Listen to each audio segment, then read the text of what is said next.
Olá, muito bom dia, um prazer ter sua companhia. Você que acordou bem cedinho para acompanhar o Manhã no Ar. Hoje é terça-feira, dia 21 de fevereiro. O programa está começando e eu te convido a conhecer os destaques de hoje.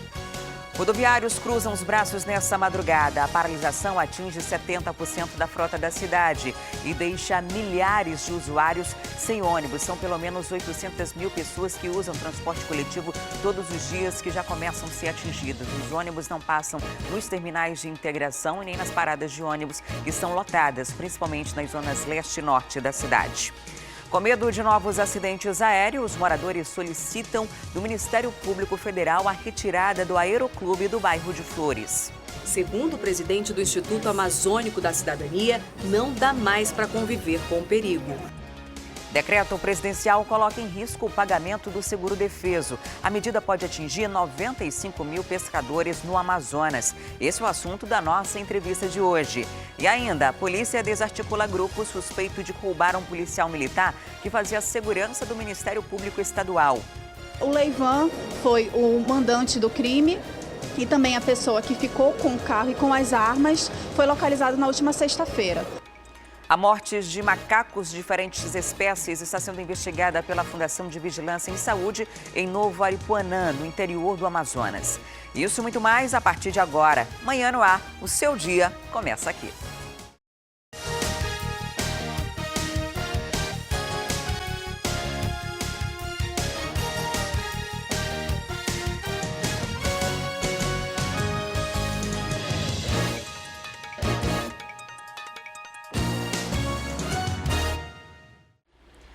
Olá, muito bom dia. São 6 horas e 4 minutos. Nós estamos ao vivo e você pode participar do Manhã no Ar com a gente. É muito simples. Manda para cá a sua mensagem para o nosso WhatsApp, o 992258767. Você pode ainda interagir com a gente através da nossa página no Facebook. Eu tenho um convite para você que está acompanhando o Manhã no Ar agora. Vai sair de casa, vai para uma parada de ônibus, para um terminal, ou até mesmo você que vai de carro, vai passar pelas paradas lotadas. Tira uma foto e manda para a gente que a gente vai mostrar aqui daqui a pouquinho. O telefone é o 99225-8767, 9225-8767, ou então é só publicar na nossa página no Facebook, digita lá Manhã no Ar e vai direto para a nossa página, interage com a gente, deixa seu recadinho e até mesmo a sua indignação, você que precisa sair de casa hoje e com certeza vai enfrentar dificuldades, já que os rodoviários mais uma vez decidiram cruzar os braços sem comunicar ninguém.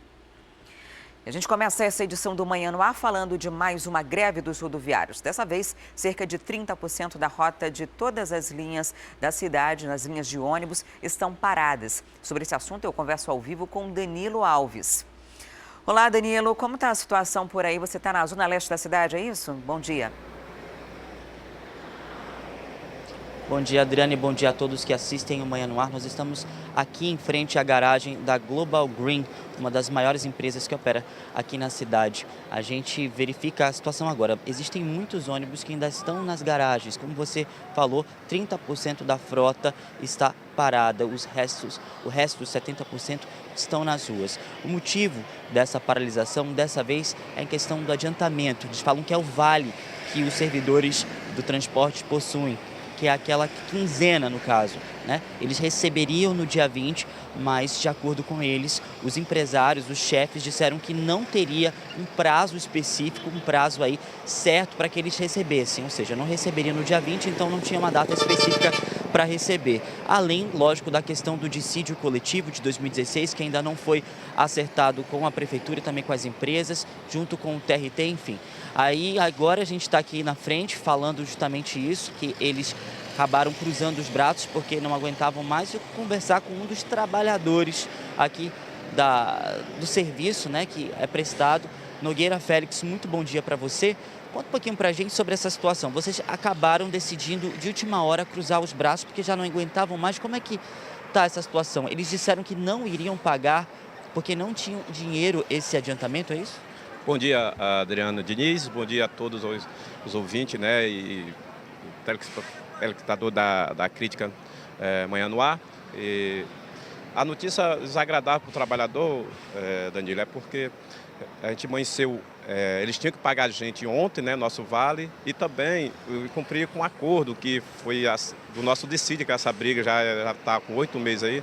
que era deles os 8% mais o dependente, né, e eles não assinaram ainda também. Né? Então o trabalhador hoje amanheceu de braços cruzados e surpreso também porque não está com seus pagamentos em dia, contas atrasadas, e todo mundo tem seus compromissos. Né? Então a gente não tem nada a ver com essa briga de prefeito, de governador, né, somente de governador que está nessa briga feia aí, né? Então a gente não tem nada a ver, e o trabalhador não tem nada a ver pagar o pato por isso. A gente pede até desculpa aos usuários do transporte coletivo, né? A gente lamenta isso, não é que a gente quer, que o trabalhador quer o seu salário em dia, né? Ele quer ter seu compromisso e honrar seus compromissos em dia, né? Não quer saber de briga de governo com o prefeito, nem patrão. O que o trabalhador quer é que eles cumpram com a convenção coletiva, né? Que paga o trabalhador, né? É isso que a gente está pedindo, exigindo. Né? Agora esse negócio de não vai pagar a gente e dizendo que não tem dinheiro para pagar a gente, o trabalhador, ele trabalha os seus 30 dias, no final do mês ele quer receber. Né? Então a gente não tem nada a ver. Então hoje o trabalhador revoltado com a situação, ele decidiu cruzar os braços e cumprir, né, como determina a lei, sair a frota 30%, né, para amenizar um pouco o sofrimento dos usuários de transporte coletivo. Agora, Félix, você acredita que as empresas vão dar alguma resposta para vocês? Porque, de acordo, houve uma nota, Adriane, do Sinetran, do Sindicato das Empresas de Transporte Coletivo, dizendo que não foram informados, não sabiam sobre essa paralisação. Eles disseram que desses 30% dessa frota são cerca de 400 ônibus, dos 1.350 que circulam aqui na cidade. E eu queria saber, o que vocês esperam para o Sinetran, se der alguma resposta, para justamente saber se vai pagar, porque até o momento eles não sabiam do motivo da paralisação de vocês. O que vocês esperam deles agora que eles já sabem dessa paralisação, Félix? Olha, eu desconcordo que o Sinetran não sabia, que essa negociação vem lá desde sexta-feira isso ter cumprido, e eles vêm dizer que não sabem dessa situação. Então eu desconcordo plenamente disso, entendeu, Danilo Alves? Então, acho que eles têm que cumprir com a convenção coletiva, né? Fazer o que? Cumprir e pagar o trabalhador, que, sinceramente, o trabalhador iria trabalhar feliz se tivesse com seus pagamentos em dias. Muito obrigado, viu, Félix? Bom, a gente mostra aqui a situação da Zona Leste. Como você disse, Adriane, muitas paradas na Zona Norte da cidade e também aqui na Zona Leste da cidade estão lotadas. Nós vamos nos reposicionar, nós vamos mostrar isso para você no Manhã no Ar, que acompanha a gente, mas por enquanto a gente mostra aqui um pouquinho dessa imagem bonita, já que você começa o seu dia, né, com esse sol bonito. Infelizmente, com os ônibus na garagem, você que ainda não saiu de casa e está ainda em casa, preste bastante atenção, verifique aí um modo, uma alternativa para você sair de casa, principalmente se você mora nas zonas norte e leste, porque aqui onde há mais, né, o serviço é que opera mais. Então, preste bastante atenção. Adriane? Danilo, só me tira uma dúvida, 70% da frota está circulando ou 70% está parada?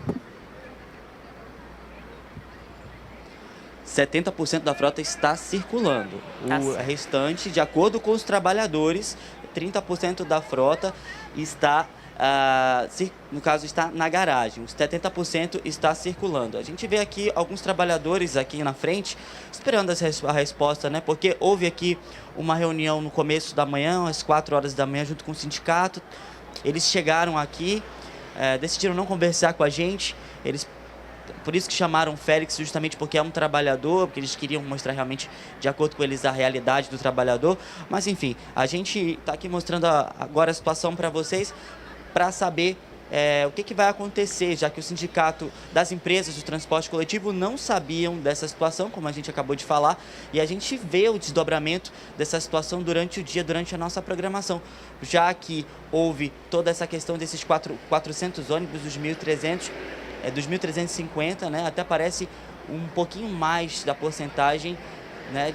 De acordo com o Sinetran. Talvez o Sinetran tenha colocado de modo que fosse 70%, né? Já que são de 400 para 1.350 ônibus, mas de acordo com os trabalhadores aqui, são 30% que está aqui nas garagens e 70% está circulando nas ruas, Adriane.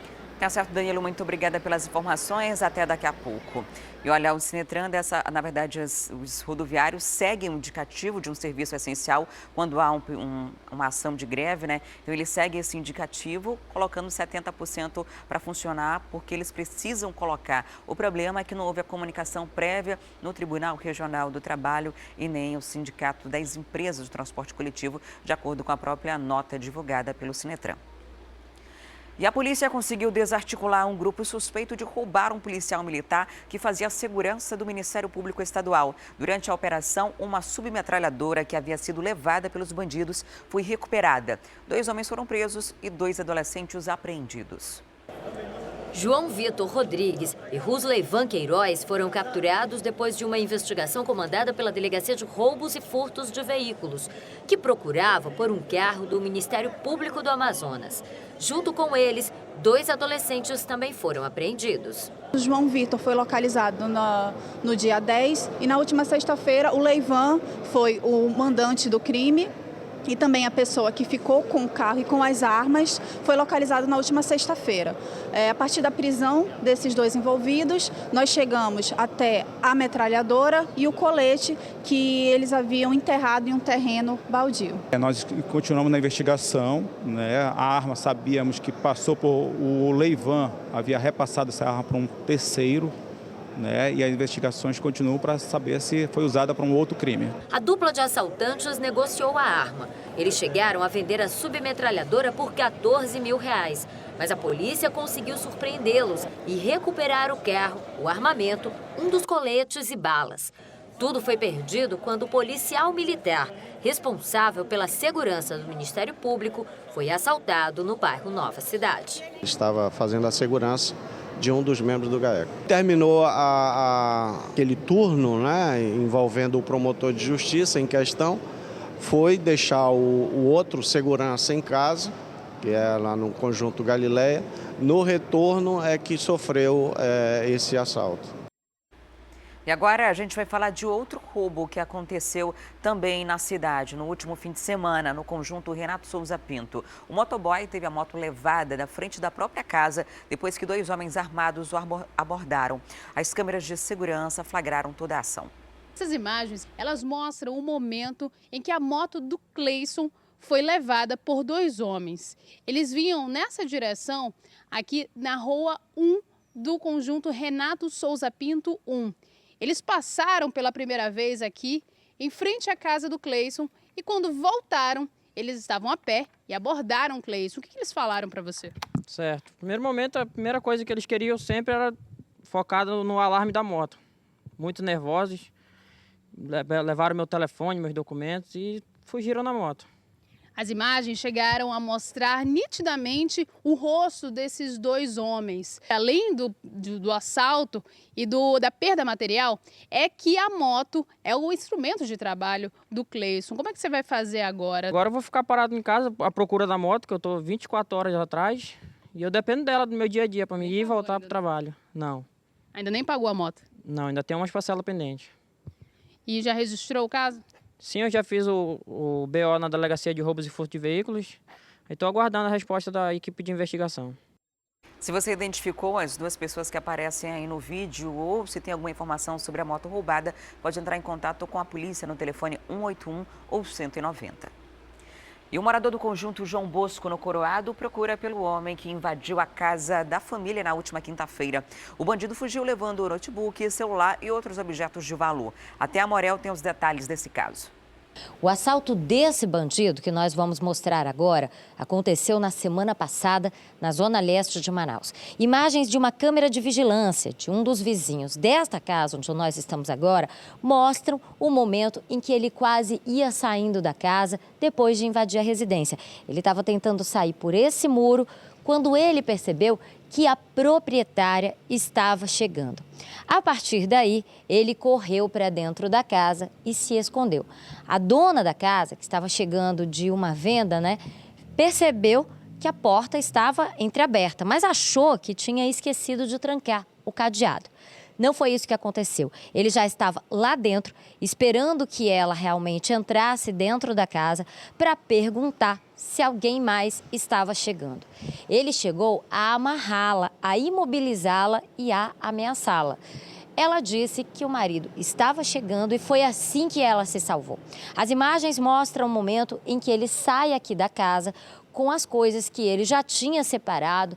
A partir do momento que ele saiu com toda essa mercadoria tranquilamente pela rua, como mostram as imagens da câmera de vigilância, deu um tempo até que a dona da casa conseguiu se soltar e realmente chamar o marido dela. Agora, os proprietários dessa residência estão divulgando essas imagens para tentar encontrar o responsável por esse crime. Estão até oferecendo uma recompensa em dinheiro caso alguém tenha alguma pista. Esse caso foi registrado no 11º Distrito Integrado de Polícia e mostra como a segurança aqui nessa área precisa de reforço. Aqui só Deus mesmo, porque segurança aqui não tem. Aqui na rua já acontece assalto quase todos os dias. Todos os dias acontece sempre alguma coisa. 3 dias atrás, antes de a minha casa ser extraviada, teve um assalto aqui na casa da senhora, roubaram várias coisas dela e ainda levaram o carro. O que vocês esperam agora? Como sempre, né? Todo mundo diz justiça, que é difícil, mas eu confio ainda na polícia daqui do nosso estado. Eu tenho confiança e vamos pegar esse cara sim. A Secretaria de Administração Penitenciária intensifica a fiscalização durante as visitas de familiares aos detentos nas unidades prisionais aqui da capital. Desde o dia 21 de janeiro até ontem, 19 pessoas foram flagradas entrando nos presídios com materiais proibidos. A maioria dos produtos apreendidos são celulares e drogas. Até agora, 15 pessoas foram levadas às delegacias e devem responder criminalmente pela ação. Outras 4 receberam punição administrativa e tiveram direito de visita suspenso por até 30 dias. De acordo com a SEAP, os familiares só podem entregar materiais de limpeza e higiene para os internos às terças-feiras. Desde o dia 11 deste mês, foi autorizado também a entrada de refeições prontas, mas apenas nos fins de semana. E o último integrante de uma quadrilha que fraudava o pagamento de bolsas de pesquisa da FAPEAM foi preso nesse domingo. O esquema chegou a levar mais de R$500 mil da fundação. O homem detido é considerado um dos líderes dessa quadrilha. Vamos ver. Elivaldo Celso Lopes estava morando em Boa Vista desde que a polícia descobriu a fraude no saque de bolsas da Fundação de Amparo à Pesquisa no Amazonas, a FAPEAM. Estima-se que o grupo criminoso tenha ficado com cerca de R$500 mil em benefícios que eram sacados das contas de professores bolsistas. O esquema era bem articulado. Um dos integrantes descobria o nome das pessoas contempladas em projetos de pesquisa do governo do Amazonas. Em uma agência bancária de Altazes, um funcionário informava quando o dinheiro estava na conta. A partir daí, a quadrilha falsificava os documentos e fazia o saque. Os professores encontravam as contas zeradas e só não foram prejudicados porque a fraude foi descoberta no ano passado.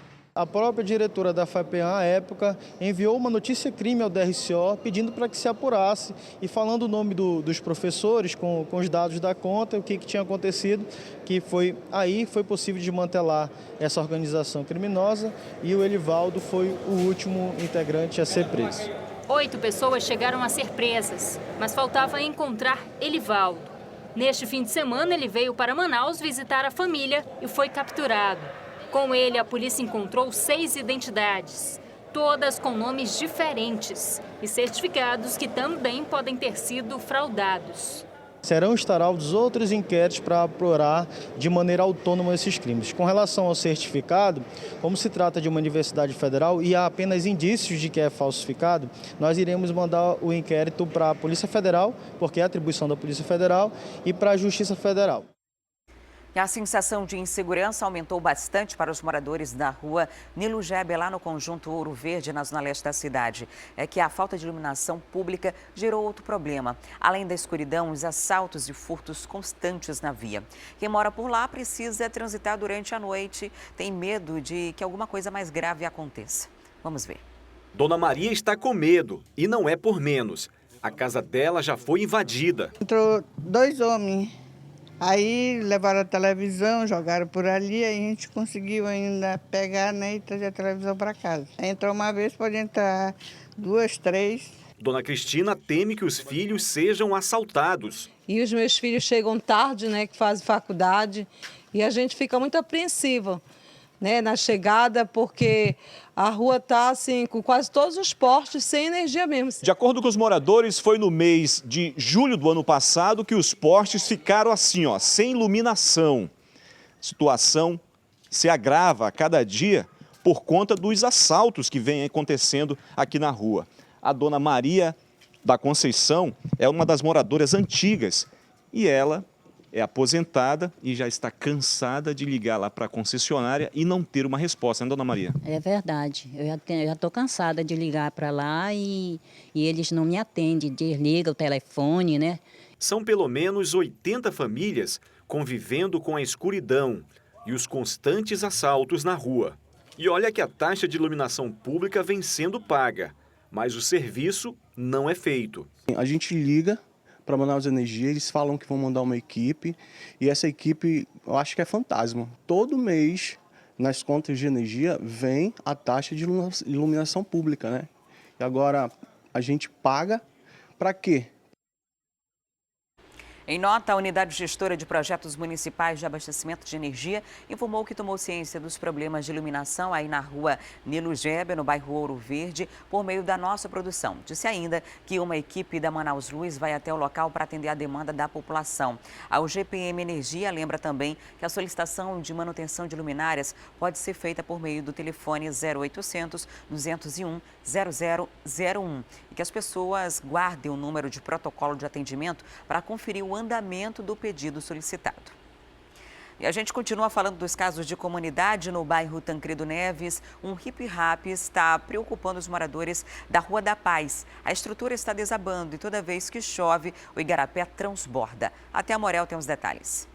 Esse daqui é o igarapé 31 de maio, que corta o bairro Tancredo Neves, na zona leste da cidade. Os moradores desse hip-hop chamaram a gente por conta desse problema aqui, olha. O hip-hop claramente está desabando. Desse lado de cá já deixou um buraco e do lado de lá a gente já nem consegue mais ver o que seria a calçada, a contenção do igarapé. Tem uma casa aqui que já perdeu o muro e outras casas estão em risco. Acontece que esse daqui é um caminho importante, principalmente para quem vem da feira, que vem ali pela beira do igarapé. No entanto, as pessoas que estão tendo que andar por aqui estão correndo risco, muito perigo, e os moradores estão preocupados com essa situação. Que tipo de problema vocês enfrentam com esse hip-hop nessas condições? Como você pode ver, né, ele desabou, já vai fazer 3 meses que isso aí está nessa situação que vocês estão vendo. A gente pede ajuda das autoridades que olhem, porque isso aqui a gente precisa para ir para a feira, para irmos para a casinha médica da família. Então é isso, quando chove a situação fica precária, porque é uma passagem de crianças para ir para o colégio. Seu Haroldo, a gente percebe que o igarapé faz muito tempo que realmente não tem manutenção, tem muito mato aqui. O hip-hop caiu, desabou completamente, né? Faz quanto tempo realmente que o poder público não passa por aqui? Eu, pelo menos, nunca, já tenho 20 e poucos anos de morar aqui, eles não vêm. Vieram fazer o serviço. E como você pode constatar, a situação nossa é essa. Não vem ninguém ver. Essa ponte aqui foi feita por um grupo de pessoas de morador, porque não foi prefeitura, não foi ninguém que fez. Aqui é onde dá acesso para a gente levar as crianças para a aula. Criança de 6, 7, 8 anos. Agora você imagina, no dia de chuva, a gente passa aqui com as crianças, porque aqui por cima não tem condições. Os escadão é muito perigoso, liso. E estamos abandonados, e o hip-hop não é só essa parte não, toda está comprometida. Olha, as pessoas que precisam utilizar essa passagem correm risco e as casas também estão tendo perigo de desabar, né? A gente vai agora ver como é que está a situação dessa casa aqui, que está bem na beira do igarapé e que já rachou por completo. Esse daqui é o resultado da rachadura por conta da queda do hip-hop do lado de fora, né? A gente percebe que ficou um grande buraco aqui, a casa está praticamente se partindo ao meio. E esse ponto aqui era justamente o quarto do seu Messias, que teve que abandonar a casa depois que isso começou, não é, seu Messias? É verdade. Eu desliguei a luz, cortei, porque em cima dessa, do lado, tem a casa da minha filha. Aí então estou escorando de todo jeito, pedindo para dentro para não cair, para não levar a casa dela. Dessa vez não é só o muro, como foi o do seu vizinho. Aqui, a sua casa está correndo o risco de se partir no meio. Aqui está partido no meio, aqui qualquer hora ela vai embora. Para dentro do hip-rap, que já foi o muro, aí já vai a casa. A Secretaria Municipal de Infraestrutura informou que encaminhou a demanda ao coordenador de obras da Zona Leste e que uma equipe deve ser enviada para o local. A Secretaria não informou em quanto tempo isso deve acontecer, mas disse que agora já tem ciência do caso. E a mãe de um bebê de 2 meses que sofre com hidrocefalia está em busca de uma consulta na rede municipal de saúde, mas até agora não teve a demanda atendida. Sem dinheiro para custear uma consulta particular, ela agora apela para os órgãos de saúde por uma solução. Rua Januário, Vila da Prata, Zona Centro-Sul de Manaus. Hoje a gente vai contar a história do pequeno Júlio César, o Julinho de 2 meses de idade. A história dele é delicada, tão delicada que mobilizou os vizinhos do Júlio e da família dele. Janice, a situação do Júlio é simplesmente revoltante e muito triste, porque ele tem hidrocefalia e não consegue um atendimento médico. Isso, eu estava no interior também e a mãe me ligou justamente querendo ajuda, né? Porque ela não tem nenhum benefício para ajudar o filho. Então ela depende dos vizinhos para que leve no hospital. Então muitas pessoas já orientaram ela que ela já devia sair do hospital já com essa criança com a válvula na cabeça. Então por isso nós pedimos esse apelo, porque ele precisa de um neuro. E ele nunca passou pelo neuro. E a convite da família, a gente vai conversar com a Thaís, que é a mãe do Júlio César, de 2 meses de idade. Ela, com o filho, já foi até a policlínica aqui do bairro da Compensa, procurou o atendimento, foi atendida por uma pediatra que encaminhou ela para um neurocirurgião, mas parece que nada deu certo. Não conseguiu essa consulta, não conseguiu. Não conseguimos. Eles ficaram com encaminhamento, aí pediram para me aguardar em casa, que eles iam retornar a ligação quando conseguisse marcar, né? Aí tá, todo dia eu estava lá, todo dia, porque vários exames que marcaram para ele fazer, entendeu? Aí quando eu cheguei lá com a moça, ela dizia, não tem, porque... Não tinha vaga? Não tinha. Aí quando foi dia 8, o rapaz me ligou. Aí, está pronto o exame do seu filho para vir buscar hoje ainda, tá? Para fazer o exame? Isso, a solicitação para fazer o exame. Quando cheguei lá, a moça disse que não tem nenhum exame para ele fazer, né? Aí tá, passou os dias, eu fui pedir o código do exame, do neuro, né? Da solicitação, para outra moça conseguir para mim. Aí quando eu cheguei lá, a moça falou, pega esse documento e vai lá na diretoria. Eu fui lá, mas já tinha lido o documento, né? Cheguei lá, era dia 9, já tinha passado a data, eles falaram que me ligaram, sendo que eles me ligaram sim. Mas quando eu retornei lá, a moça disse que não tinha nem o exame para ele fazer. Olha, a situação da família, da Thaís, do pequeno Júlio, é muito séria e muito grave. É preciso que a Secretaria Municipal de Saúde faça valer o direito de cada cidadão, de que tenha um atendimento de qualidade e eficiente nas unidades de saúde. E, nesse caso, na unidade de saúde Leonor de Freitas. A boa notícia é que o bebê já fez o exame, tem consulta marcada para amanhã no Hospital Joãozinho. Nós ficamos aqui na torcida pelo pequeno Júlio César. E agora a gente volta a falar da greve do transporte coletivo. Uma paralisação começou no início dessa madrugada e atinge pelo menos 30% da frota que circula em toda a cidade de Manaus. E sobre esse assunto eu volto a conversar ao vivo com o Danilo Alves. Olá, Danilo, você está onde agora? Qual a situação por aí? Os ônibus já estão circulando ou continua ainda esse indicativo aí da paralisação? Adriane, os ônibus circulam, né? Só que aquela frota reduzida, como a gente já falou anteriormente. Agora, as pessoas, né, a população que está aqui nas paradas do São José, a gente está aqui próximo à rotatória do São José e essa parada aqui especificamente, ela está super lotada. Vamos mostrar aqui, ó, quantas pessoas estão esperando os ônibus, principalmente aqueles que vão para o centro da cidade, né? Saem daqui do Terminal 5, saem da zona leste da cidade. dos outros bairros mais afastados aqui, e justamente essas pessoas saem dos alternativos e vêm até aqui para poder pegar esses ônibus para ir para o centro da cidade. Olha só, muitos alunos esperando nas paradas para ir para a escola, muitos trabalhadores também estão aqui justamente para poder ir para o trabalho e estão nessa peleja de tentar encontrar assim, um ônibus, porque está difícil. Olha só, a gente vai ver esse ônibus aqui, que é da integração, na verdade é da Expresso Rondônia, que é do grupo Eucatur. Olha só o quanto lotado está esse ônibus nesse momento. As pessoas indo para o trabalho. Olha só os espreme que eles precisam passar para poder pegar esses ônibus. Olha só, a situação, não precisa nem falar, é só a gente ver quanto as pessoas elas precisam passar por conta dessa situação. A gente sabe que é um direito dos trabalhadores. Todas as vezes que há a paralisação do sindicato, dos trabalhadores, né, da própria massa do transporte coletivo, a gente sabe que é sempre um direito deles. E aí o que acontece? Acaba, mas mesmo assim acaba atrapalhando as pessoas, né? A gente vê também assim outros transportes alternativos, como as vans, elas estão funcionando aqui, como elas sempre funcionam todos os dias, mas por conta dessa questão maior da paralisação, elas estão funcionando com mais pessoas. Então, ó, vocês estão vendo aqui nesse momento as pessoas usando as vans para utilizar, né, o transporte para as pessoas. E a gente vai tentar falar com alguém agora para falar um pouquinho sobre essa questão de demora de mais uma vez, né, uma paralisação dessas aqui na nossa cidade. Vamos ver se a gente consegue falar com esse trabalhador. Bom dia para o senhor. O senhor está esperando o ônibus há quanto tempo já? Mais de 1 hora já, desde as 5 da manhã. Está sabendo que está tendo paralisação, está tendo greve? Não avisa a passagem mais cara que tem, não avisa o usuário, transporte de ônibus, aí que sofre a gente. R$ 3,30 ainda tem que sofrer com paralisação. Não avisa. Olha como é que tá a gente, um monte de gente na parada de ônibus. É que não avisa a população, que sofre a população. A passagem mais cara que tem aqui. Não avisa a gente. Olha só, uma das pessoas que trabalham, né? Mas para as pessoas que trabalham e acaba sendo prejudicado. Olha o outro ônibus aqui do transporte. Esse aqui é o do grandão que vai para o centro da cidade. Olha só o aperto que eles passam para poder pegar o ônibus. Olha só, Adriane, dá uma olhada. O que você acha sobre essa situação?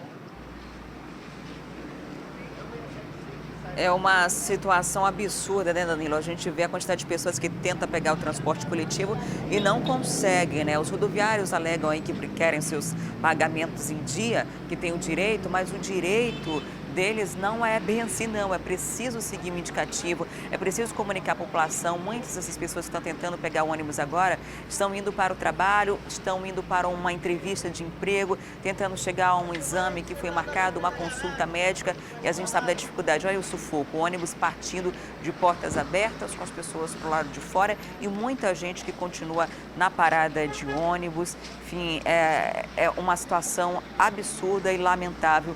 E ainda assim, existe essa possibilidade da tarifa de ônibus, que já aumentou, sofrer um novo reajuste. Ainda tem essa situação mesmo, Adriane. A gente vê que existe esse impasse. Os trabalhadores mesmo do transporte coletivo dizem, muitas pessoas que trabalham já há mais de 30 anos, é sempre a mesma coisa, esse impasse entre prefeitura e governo. Agora, com essa questão dos incentivos do ICMS, do IPVA, há também a questão das dívidas com o Detran. Então, o sistema está bem complicado, bem sujo, e ainda tem essa provável questão que possa aumentar mais uma vez, né? Por conta dessas dívidas que o Sinetran tem, para poder arcar com essas dívidas, aumentar, a população sofre mais. Eu acho que é melhor a gente pensar um pouco, rever mais um pouco. Eles, na verdade, precisam rever mais um pouco essas questões de conta mesmo, porque, olha só, do jeito que o sistema está, não tem como ficar, né? A gente tenta falar com mais alguém para a gente mostrar realmente o que as pessoas sentem. Olha só, vamos tentar falar com essa moça aqui. Muito bom dia para você. Queria saber quanto tempo a senhora já está esperando o ônibus na parada? Eu cheguei há pouco tempo, assim, eu estava lá no meu bairro, né, só que já tinha muita gente. Então, para chegar mais rápido no meu curso, eu iria pegar uma lotação para chegar aqui, para poder ir para o curso. Só que aí a lotação que eu estava acabou sendo assaltada hoje. Levaram todas as minhas coisas, menos meu celular e o dinheiro que eu estava. Aí eu tenho que chegar hoje porque eu tenho um trabalho para apresentar. Tem um trabalho para apresentar no curso, o seu ônibus foi assaltado, ainda tem greve dos rodoviários. Exatamente. Tá difícil hoje. Está complicado para ti, né? Como é que você vai conseguir pegar esse coletivo? Já pensou como é que você vai conseguir? Não sei, eu tô torcendo para que apareça logo um, para que eu consiga chegar lá rápido, que eu tenho que imprimir ainda um trabalho. Nossa, que dor de cabeça. Como é que é o seu nome? Thalissa Raquel. Thalissa? Onde é que você estuda, Thalissa? Não sei? Na Djalma Batista. Na Djalma Batista. Nossa, que situação é essa da Thalissa? O ônibus foi assaltado, o alternativo que ela veio para cá, ainda teve greve, ainda está esperando o ônibus, está na torcida para ver se consegue. A gente espera que você consiga mesmo, viu, Thalissa? Muito bom dia para você. Nossa, Adriane, a gente vê essa situação das pessoas, a gente não sabe as histórias que tem por aqui. Muitas pessoas, elas realmente, como você falou, existe a questão de poder conseguir uma entrevista de emprego, outra questão das pessoas mesmo que trabalham, perdem a oportunidade de trabalho. E agora a Thalissa, a história dela apresentar um trabalho importante do curso dela, ainda ser assaltada, ainda ter essa situação. Nossa, muito complicado mesmo essa história. A gente vai continuar reportando para você que assiste Manhã no Ar nessas primeiras horas do dia. Continua ligado. Se você tem que sair de casa, já te dou essa dica. É melhor você ver uma alternativa, porque a gente mostrou para você, tá difícil pegar ônibus agora pela manhã, Adriane. Se não tá fácil para você, imagina para a Thalissa, né, que enfrentou tudo isso pela manhã. Obrigada, Danilo, pelas informações. E você aí de casa pode mandar a sua mensagem de texto para a gente, para o nosso WhatsApp 992-258767. Você pode mandar foto, vídeo do local em que você está, na parada de ônibus, que você ainda vai para se deslocar nessa manhã, ou qual alternativa você vai utilizar. Hoje, provavelmente, a Prefeitura deve liberar o trânsito de mototaxistas e também de lotações até o centro da cidade para dar um suporte a essas pessoas que estão aguardando no transporte coletivo. A gente viu também que muita gente acaba fazendo transporte clandestino, transporte irregular, mas é uma alternativa. Quando o poder público não é eficiente com o transporte coletivo, abre espaço para que mais transportes clandestinos e alternativos surjam na cidade. E ao longo dessa semana, o Procon Amazonas está com um mutirão para atender moradores da comunidade Santa Luzia, lá no Japim, na zona sul de Manaus. Mais de 700 famílias reclamam de cobranças abusivas por parte da concessionária de energia elétrica. Vamos ver. Antônio foi um dos primeiros a chegar na sede do Procon, no Aleixo. Ele está com o nome negativo e tem pressa em resolver o problema. Desde que a energia elétrica foi instalada na casa dele, Antônio não consegue pagar as contas.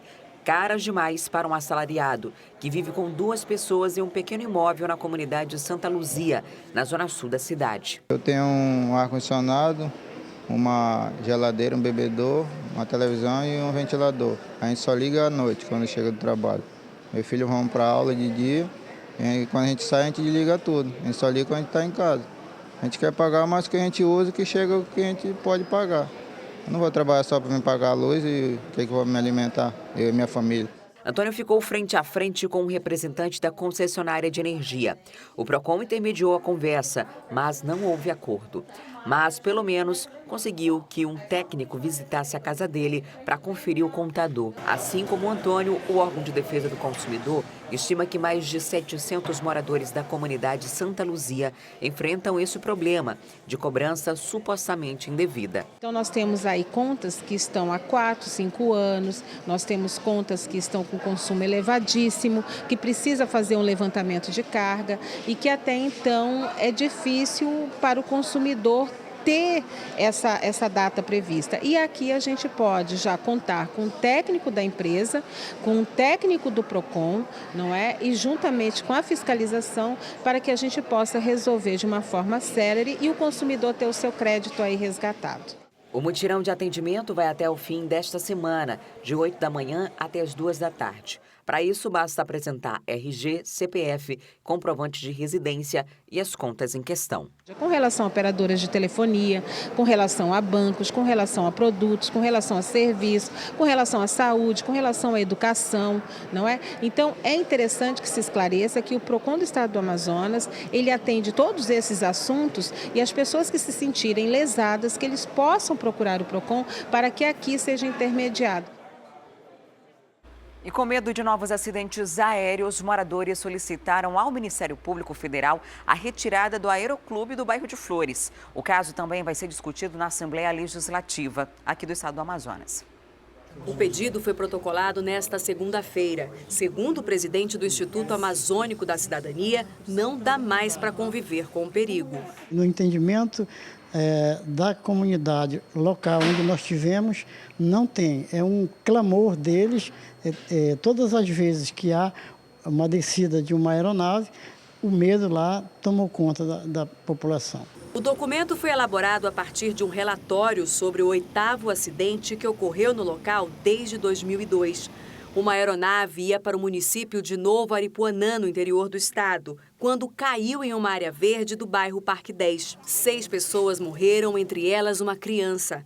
O Aeroclube de Manaus existe desde 1940, numa área de propriedade da União, e conta com pelo menos 12 empresas prestadoras de serviço de táxi aéreo. Para este representante de uma associação de moradores, a localização do aeroporto próximo de área urbana é um risco constante. De repente, uma aeronave daquela caindo na via pública pode, inclusive, causar acidente com os carros que estão passando naquele momento. Uma audiência pública na Assembleia para discutir a situação deve ser realizada em março deste ano. E em Coari, a polícia apreendeu Glauco Luiz Antoni Barros. Ele é apontado como mandante da morte do próprio pai e da irmã. O crime aconteceu na última semana e, inicialmente, era tratado como latrocínio, que é roubo seguido de morte. Mas, com o desenrolar das investigações e a prisão do pistoleiro contratado, a polícia chegou até o nome de Glauco. Sobre esse assunto, eu volto a conversar ao vivo com Danilo Alves. Olá, Danilo. Qual teria sido a motivação para esse crime? Oi, Adriane. A Polícia Civil ainda não divulgou para a gente qual é o motivo desse crime todo, porque o Glauco mandou matar o pai e a irmã. O que se sabe é que a história é muito triste. O crime aconteceu na sexta-feira. Vou te explicar melhor para você, apesar da gente já ter reportado para você que assiste a gente no Manhã no Ar na semana passada, a gente vai falar para você como é que foi que aconteceu. Os 2 homens em uma moto chegaram lá na Tauamirim, que fica ali próximo, que fica no caso no município de Coari, aqui a 363 quilômetros da cidade. Um deles ficou esperando lá fora, o outro entrou no local onde estava o dentista Francisco Pereira Barros, de 72 anos, e a filha dele, e a Glauce Raíssa Antoni Barros, de 25 anos, no caso que é irmã do Glauco, além de uma criança de colo que estava com a Glauce. Uma dessas pessoas entrou no recinto, entrou na casa de Francisco, primeiro abordou a filha, depois de atirar na filha, que estava com uma criança no colo, foi até o consultório onde funciona o mesmo local de trabalho do pai, e lá o pai foi atingido com 4 disparos. Logo depois a polícia foi acionada, houve uma investigação, até a própria delegacia especializada em homicídios e sequestros foi acionada para investigar. E aí foi nesse momento em que 2 suspeitos foram presos, o João e o outro suspeito também, que se chama Casioneio, vulgo Neizinho. O João e o Neizinho foram presos e começaram a dar o depoimento aqui em Manaus mesmo, na delegacia especializada em homicídios e sequestros, e foi o próprio João que falou que quem era o mandante desse crime todo era o Glaucio. Então foi aí que a delegacia, a homicídios, começou a investigar mais, verificou realmente que seria o Glaucio o mandante de todo esse crime e começou na verdade, pediu mandado de prisão preventiva contra ele e foi agora expedido ontem. No caso, ele foi preso, o Glauco, em via pública, lá no município mesmo, próximo à casa da sogra dele. E ele foi trazido, na verdade ele está no município, mas ele deve ter trazido aqui para a capital para poder dar mais informações sobre o caso. Apesar do caso ter acontecido em Coari, Adriane, a gente sabe que é uma situação bastante complicada, já como envolve pai matando, na verdade filho matando o pai, matando a irmã, enfim.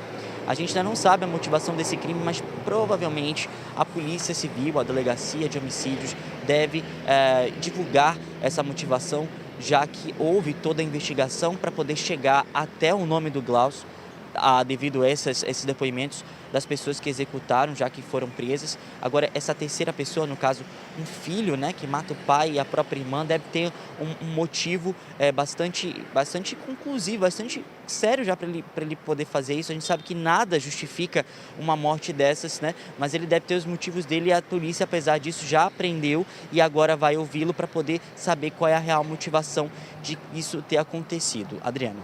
Ok, Danilo, obrigada pelas informações. Inicialmente, o que a polícia diz é que a motivação teria sido motivação por dinheiro, né? O pai do Glauco teria vendido o imóvel, ele queria parte desse imóvel, queria dinheiro. Como o pai se recusou, ele resolveu assassinar o pai e a irmã para ficar com esse dinheiro da herança.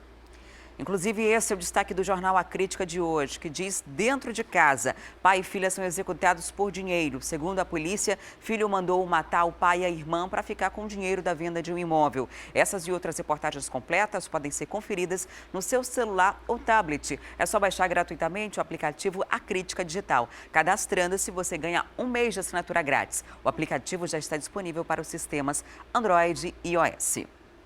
E agora a gente faz um breve intervalo e volta daqui a pouco. O assunto aqui no estúdio, ao vivo, é sobre o seguro-defeso. Tem um decreto do governo federal que coloca em risco o benefício para cerca de 95 mil pescadores aqui no Amazonas. A gente fala ainda de uma investigação de mortes de macacos no interior do estado que poderiam estar associados à febre amarela. A gente traz esses destaques daqui a pouquinho, então não saia daí.